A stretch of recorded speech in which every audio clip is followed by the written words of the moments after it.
बोलिए स्कंद माता की जय हो। जय माता दी। आप सभी को नवरात्रि के 5वें दिन की ढेर सारी शुभकामनाएं। आज की इस वीडियो में आप सुनेंगे माता स्कंद की पावन व्रत कथा। आज आपके आशीर्वाद और प्यार के साथ हमारा चैनल मोनेटाइज हो गया है, इसके लिए आपको बहुत बहुत धन्यवाद। आइए सुने माँ स्कंद माता के चरणों का ध्यान करते हुए स्कंद माता की पावन व्रत कथा। देवासुर संग्राम के सेनापति भगवान स्कंद यानी भगवान कार्तिकेय जी की माता होने के कारण इन्हें स्कंद माता के नाम से जाना जाता है। यह देवी शक्ति और सुख का एहसास करवाती है। स्कंद माता सूर्यमंडल की अधिष्ठात्री देवी हैं तथा इसी के कारण इनके चेहरे पर तेज विद्यमान रहता है। इनका वर्ण शुभ है। भगवान स्कंद को बाल रूप में गोदी में बिठाए हुए यह माता वात्सल्य से ओतप्रोत है। माँ की उपासना के साथ ही भगवान स्कंद की उपासना स्वयं ही पूर्ण हो जाती है, क्योंकि भगवान स्कंद बाल स्वरूप में सदा ही अपनी माँ की गोद में विराजते हैं। भवसागर के दुखों से मुक्ति पाने के लिए इससे दूसरा कोई सरल साधन नहीं है। स्कंद माता कमल के आसन पर विराजमान रहती हैं, इसलिए इन्हें पद्मासन देवी भी कहा जाता है। इनका वाहन भी सिंह है। इन्हें कल्याणकारी शक्ति की अधिष्ठात्री देवी भी कहा जाता है। इन देवी की 4 भुजाएं हैं। दाएं तरफ की भुजा वाली में इन्होंने भगवान स्कंद को अपनी गोद में पकड़ कर रखा है। नीचे वाली भुजा में कमल का पुष्प धारण कर रखा है। बाएं तरफ ऊपर वाली भुजा में वर मुद्रा में है और नीचे वाली भुजा में कमल का पुष्प है। देवासुर संग्राम में तारकासुर नाम के दैत्यों का वध करने के लिए ही भगवान स्कंद की उत्पत्ति हुई थी। प्राचीन कथा के अनुसार कार्तिकेय जी का जन्म भगवान शिव और माता पार्वती जी से दूर सरकंडे के एक वन में हुआ था। उस समय बालक के 6 मुख थे। उस वन में कृतिकाएं रहती थी। कृतिकाओं को जब यह बालक मिला तो उन्होंने उसका लालन पालन बहुत ही अच्छे से किया। इसी वजह से बालक का नाम कार्तिकेय पड़ गया। भगवान शिव और देवी पार्वती से दूर रहकर अब वह बालक बड़ा होने लगा। कृतिकाएं बहुत अच्छे से बालक का ध्यान रखती थी। एक दिन शिव जी को अपनी संतान के बारे में पता चला। संतान के बारे में जानकारी मिलते ही शिव जी ने अपने सेवकों को तुरंत ही सरकंडे के वन में भेजा और बालक को ले आने के लिए कहा। शिव जी के दूत वीरभद्र, विशालाक्ष, नंदेश्वर, दशीमुख आदि सरकंडे के वन में पहुंचे और कृतिकाओं के साथ कार्तिकेय स्वामी को लेकर शिव जी के पास वापस लौट आए। कार्तिकेय जी कैलाश पर्वत पर पहुंचे तो बड़े ही खुश हुए। शिव जी और देवी पार्वती ने बालक को गले से लगाया और उसे बताया कि तुम हमारी ही संतान हो। भगवान शिव और माता पार्वती ने कार्तिकेय को परिवार का महत्व समझाया और परिवार के साथ ही समाज की भलाई के लिए काम करने की सीख भी दी। तब भगवान शिव ने कार्तिकेय जी से कहा कि हे पुत्र, तुम बहुत वीर हो, इसीलिए आज से तुम्हें देवताओं का सेनापति नियुक्त किया जा रहा है। उस समय तारकासुर नाम के दैत्य ने बड़ा ही आतंक मचा रखा था और उसे वरदान भी मिला हुआ था कि उसका वध भगवान शिव के पुत्र के द्वारा ही होगा। जब कार्तिकेय जी देवताओं के सेनापति बने तब उन्होंने तारकासुर का वध किया था। माँ भगवती के स्कंद माता स्वरूप की असली पहचान उनके पुत्र स्कंद की वजह से होती है और संतानहीन दंपतियों को खास तौर पर आज के दिन स्कंद माता की पूजा अवश्य ही करनी चाहिए। स्कंद माता की कृपा से निसंतानों को संतान सुख मिलता है और संतान से जुड़ी हुई सभी समस्याएं दूर हो जाती हैं। तो प्रेम से बोलिए स्कंद माता की जय हो। और इसी के साथ ही अब हम सुनेंगे नवरात्रि की पौराणिक कथा, जिसे सुनने से सभी प्रकार की मनोकामनाएं पूर्ण हो जाती हैं। तो इस कथा को सभी ध्यान से सुने। एक समय बृहस्पति जी ब्रह्मा जी से बोले कि हे ब्राह्मण श्रेष्ठ, शारदीय मास के शुक्ल पक्ष में नवरात्रि का क्या महत्व है? यह व्रत क्यों किया जाता है? इस व्रत का फल क्या है? इसे करना क्यों जरूरी है? इससे पहले इस व्रत को किसने किया था? सब कुछ विस्तार से कहिए। बृहस्पति जी का ऐसा प्रश्न सुनकर ब्रह्मा जी ने कहा कि हे बृहस्पति, प्राणियों के हित की इच्छा से तुमने बहुत ही अच्छा प्रश्न किया है। जो मनुष्य मनोरथ पूर्ण करने वाली दुर्गा, महादेव, सूर्य और नारायण का ध्यान करते हैं, वे मनुष्य धन्य है। यह नवरात्रा व्रत संपूर्ण कामनाओं को पूर्ण करने वाला है। इसके करने से पुत्र की कामना करने वालों को पुत्र मिलता है, धन की लालसा रखने वालों को धन मिलता है, विद्या चाहने वालों को विद्या मिलती है, सुख चाहने वालों को सुख मिलता है। इस व्रत को करने से रोगी मनुष्यों का रोग दूर हो जाता है, मनुष्य की संपूर्ण कठिनाइयां दूर हो जाती हैं, घर में सुख समृद्धि की वृद्धि होती है, बांझ को पुत्र प्राप्त होता है, समस्त पापों से छूटकर मन को मनोरथ सिद्ध होता है। जो मनुष्य इस नवरात्रि को व्रत नहीं करता वह अनेक दुखों को भोगता है और कष्ट और रोग से पीड़ित अंगहीनता को प्राप्त हो जाता है। उसके संतान नहीं होती, वह धन धान्य से रहित हो जाता है और भूख और प्यास से व्याकुल होकर इधर उधर घूमता रहता है तथा संज्ञाहीन हो जाता है। जो सद्वा स्त्री इस व्रत को नहीं करती वह पति सुख से वंचित हो जाती है, नाना प्रकार के दुखों को भोगती है। यदि व्रत करने वाला मनुष्य पूरे दिन व्रत ना कर सके तो एक समय पर भोजन कर ले और 10 दिन बांधुओं सहित नवरात्रा व्रत की कथा का श्रवण तो जरूर ही करें। हे बृहस्पति, जिसने पहले समय में इस महाव्रत को किया, अब मैं उसकी कथा सुनाता हूँ, तुम इसे ध्यान पूर्वक सुनो। इस प्रकार ब्रह्मा जी का वचन सुनकर बृहस्पति जी बोले कि हे ब्राह्मण, मनुष्यों का कल्याण करने वाले इस व्रत के इतिहास को मेरे लिए कहो। मैं ध्यान पूर्वक सुन रहा हूँ, मैं आपकी शरण में आया हूँ, मुझ पर कृपा कीजिए। ब्रह्मा जी बोले कि प्राचीन काल में मनोहर नगर में पीठत नाम का एक अनाथ ब्राह्मण रहा करता था। वह भगवती दुर्गा का भक्त था। उसके संपूर्ण सद्गुणों से युक्त सुमति नाम की एक अत्यंत सुंदर कन्या उत्पन्न हुई। वह कन्या सुमति अपने पिता के घर बाल्यकाल में अपनी सहेलियों के साथ क्रीड़ा करती हुई इस प्रकार बढ़ने लगी जैसे शुक्ल पक्ष में चंद्रमा की कलाएं बढ़ती हैं। उसके पिता प्रतिदिन जब माँ दुर्गा की पूजा करके होम किया करते तो वह उस समय नियम से वहां पर पहुंच जाती।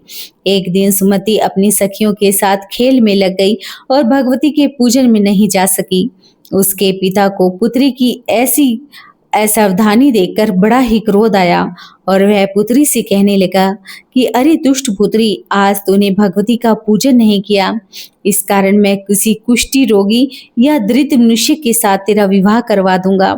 पिता का ऐसा वचन सुनकर सुमति को बड़ा ही दुख हुआ और वह अपने पिताजी से कहने लगी कि हे पिताश्री, मैं आपकी कन्या हूँ तथा सब तरह से आपके अधीन हूँ। जैसी आपकी इच्छा हो वैसा ही करो, राजा से करो या कुष्ठी से करो, दरिद्र से करो, जिसके साथ चाहे मेरा विवाह कर दो, पर होगा तो वही जो मेरे भाग्य में लिखा है। पिताश्री, मेरा तो अटल विश्वास है, जो जैसा कर्म करता है उसको कर्मों के अनुसार वैसा ही फल प्राप्त होता है, क्योंकि कर्म करना मनुष्य के अधीन है पर फल देना तो ईश्वर के अधीन है। जैसे अग्नि में पड़े रहने से तीक्ष्ण आदि अधिक प्रदीप्त कर देते हैं, इसी प्रकार कन्या के निडर से वचन कहे सुन उस ब्राह्मण ने क्रोधित होकर अपनी कन्या का विवाह एक कुष्ठी के साथ कर दिया और अत्यंत क्रोधित होकर पुत्री से कहने लगा कि हे पुत्री, अपने कर्मों के फल को भोगो, देखते हैं कि भाग्य के भरोसे रहकर तुम क्या करती हो। पिता के ऐसे कटु वचन को सुनकर सुमति मन में विचार करने लगी कि ओहो, मेरा तो बड़ा ही दुर्भाग्य है जिसे मुझे ऐसा पति मिला है। इस तरह अपने दुख का विचार करती हुई वह कन्या अपने पति के साथ एक वन में चली गई और डरावने कुशा युक्त उस निर्जीवन वन में उन्होंने वह दिन और रात बड़ी कष्ट के साथ व्यतीत किए।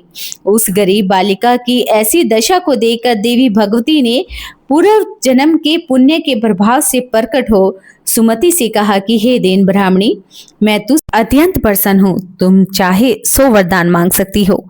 भगवती दुर्गा का यह वचन सुनकर ब्राह्मणी ने कहा कि आप कौन है, वह मुझसे कहिए। ब्राह्मणी का ऐसा वचन सुनकर देवी ने कहा कि मैं आदि शक्ति भगवती हूँ और मैं ही ब्रह्म विद्या और सरस्वती हूँ। प्रसन्न होने पर मैं प्राणियों का दुख दूर करके उन्हें सुख प्रदान करती हूँ। हे ब्राह्मणी, मैं तुझे तेरे पूर्व जन्म के पुण्य के प्रभाव से प्रसन्न हूँ। तुम्हारे पूर्व जन्म का वृतांत सुनाती हूँ, तुम मुझसे सुनो। तुम पूर्व जन्म में निषाद अर्थात भील की स्त्री थी और अति पवित्रता थी। एक दिन तेरे पति निषाद ने चोरी की। चोरी के कारण तुम दोनों को सिपाहियों ने पकड़ लिया और ले जाकर जेल खाने में कैद कर दिया। उन लोगों ने तुझको और तेरे पति को भोजन भी नहीं दिया। इस प्रकार नवरात्रि के दिनों में तुमने न तो कुछ खाया न ही जल पिया और इस प्रकार 9 दिन तक नवरात्रि का व्रत हो गया। हे ब्राह्मणी, उन दिनों जो व्रत हुआ उस व्रत के प्रभाव से प्रसन्न होकर मैं तुझे मनवांछित वर देती हूँ। तुम्हारी जो इच्छा हो सो मांग लो। इस प्रकार दुर्गा के वचन को सुनकर ब्राह्मणी बोली कि अगर आप मुझ पर प्रसन्न हैं तो हे देवी दुर्गा, मैं आपको प्रणाम करती हूँ। कृपा करके मेरे पति का कोढ़ दूर कर दीजिए। देवी ने कहा कि उन दिनों तुमने जो व्रत किया उस व्रत के एक दिन का पुण्य पति का कोढ़ दूर करने के लिए अर्पण कर दो। उस पुण्य के प्रभाव से तेरे पति का कोढ़ दूर हो जाएगा। ब्रह्मा जी बोले कि इस प्रकार देवी के वचन को सुनकर वह ब्राह्मणी बहुत प्रसन्न हुई और पति को निरोग करने की इच्छा से जब देवी दुर्गा ने तथास्तु कहा तो ऐसा वचन कहते ही उसके पति का शरीर भगवती देवी की कृपा से कुष्ठ रोग से रहित होकर अत्यंत क्रांतिवान हो गया। वह ब्राह्मणी पति की मनोहर देह को देखकर देवी की स्तुति करने लगी। हे दुर्गे, आप दुर्गति को दूर करने वाली हैं, तीनों लोगों का संताप हरने वाली हैं, समस्त दुखों को दूर करने वाली हैं, रोगी मनुष्यों को निरोगी करने वाली हैं, प्रसन्न होने पर मन वांछित वर देने वाली हैं, दुष्टों का नाश करने वाली जगत की माता। हे अम्बे, मुझनी अपराध अबला को मेरे पति ने कुष्ठी मनुष्य के साथ विवाह करके घर से निकाल दिया। पिता से तिरस्कार निर्जीव वन में मैं विचर रही हूँ। आपने मेरा इस विपदा से उद्धार किया है। हे देवी, मैं आपको प्रणाम करती हूँ, आप मेरी रक्षा कीजिए। ब्रह्मा जी बोले कि हे बृहस्पति, उस ब्राह्मणी की ऐसी स्तुति को सुनकर देवी बहुत प्रसन्न हुई और ब्राह्मणी से कहा कि हे ब्राह्मणी, तेरे उदालन नामक अति बुद्धिमान, धनवान, कृतिवान और जितेंद्रिय पुत्र शीघ्र होगा। ऐसा वरदान पाकर देवी ने ब्राह्मणी से फिर कहा, हे ब्राह्मणी, और जो कुछ इच्छा हो सो मांग लो। भगवती दुर्गा का ऐसा वचन सुनकर सुमति ने कहा कि हे भगवती दुर्गे, अगर आप मुझ पर प्रसन्न हैं तो कृपा करके मुझे नवरात्रा की विधि बतला दीजिए और उसके फल का विस्तार से वर्णन कीजिए। इस प्रकार ब्राह्मणी के वचन को सुनकर दुर्गा ने कहा कि हे ब्राह्मणी, मैं तुम्हें संपूर्ण पापों को दूर करने वाले नवरात्रा व्रत की विधि बतलाती हूँ, जिसको सुनने से मोक्ष की प्राप्ति होती है। शारदीय मास के शुक्ल पक्ष की प्रतिपदा से लेकर 9 दिन तक विधि पूर्वक व्रत करें। यदि दिन भर उपवास ना कर सके तो एक समय पर भोजन कर लें। विद्वान ब्राह्मणों से पूछकर घट स्थापना करें और वाटिका बनाकर उसको प्रतिदिन जल से सींचे। महाकाली, महालक्ष्मी, महासरस्वती देवी की मूर्ति स्थापित करें और उनकी नित्य विधि से पूजा करें। पुष्पों से विधि पूर्वक अर्घ दें और बिजोरा के फल से अर्घ देकर रूप की प्राप्ति होती है। जायफल से अर्घ देने से कृति की प्राप्ति होती है। दाग से अर्घ देने से कार्य की सिद्धि होती है। आंवला से अर्घ देने से सुख की प्राप्ति होती है। केले से अर्घ देने से आभूषणों की प्राप्ति होती है। इस प्रकार पुष्पों और फलों से अर्घ देकर वर्ष समाप्त होने पर 9वें दिन यथा विधि द्वारा हवन कर दें। खांड, घी, गेहूं, शहद, जौ, तिल, बिल्व तथा बेल, नारियल, दाग, कदम आदि से हवन करें। गेहूं से होम करने से लक्ष्मी की प्राप्ति होती है। खीर व चंपा के पुष्पों से धन की और बेल पत्तों से तेज व सुख की प्राप्ति होती है। आंवले से कृति की और केले से पुत्र की, कमल से राज सम्मान की और दाखों से संपदा की प्राप्ति होती है। खांड, घी, नारियल, शहद, जौ, तिल तथा फलों से होम करने से मनवांछित वस्तु की प्राप्ति होती है। व्रत करने वाला मनुष्य इस विधि से हवन करके आचार्य को अत्यंत नम्रता के साथ प्रणाम करें और यज्ञ की सिद्धि के लिए उसे दक्षिणा भी दे। इस प्रकार बताई हुई विधि के अनुसार जो व्यक्ति व्रत करता है उसके सब मनोरथ सिद्ध हो जाते हैं, इसमें तनिक भी संदेह नहीं है। इन 9 दिनों में जो कुछ दान दिया जाता है उसका करोड़ गुना फल मिलता है। इस नवरात्रि व्रत को करने से अश्वमेध यज्ञ का फल प्राप्त होता है। हे ब्राह्मणी, इस संपूर्ण कामनाओं को पूर्ण करने वाले इस उत्तम व्रत को तीर्थ, मंदिर तथा घर में विधि पूर्वक करना चाहिए। ब्रह्मा जी बोले कि हे बृहस्पति, इस प्रकार ब्राह्मणी को व्रत की विधि बतलाकर और फल बताकर देवी अंतर ध्यान हो गई। जो मनुष्य या स्त्री इस व्रत को भक्ति पूर्वक करता है वह इस लोक में सुख प्राप्त करता है, अंत में दुर्बल मोक्ष को प्राप्त करता है। हे बृहस्पति, यह इस दुर्बल व्रत का महात्म्य है जो मैंने तुम्हें बतलाया है। यह सुनकर बृहस्पति जी आनंद से भर गए। ब्रह्मा जी से कहने लगे कि हे ब्राह्मण, आपने मुझ पर अति कृपा की है जो मुझे इस नवरात्रा व्रत का महात्म्य सुनाया है। ब्रह्मा जी बोले कि हे बृहस्पति, यह देवी भगवती संपूर्ण लोकों का पालन करने वाली है। इस देवी के प्रभाव को कौन जान सकता है।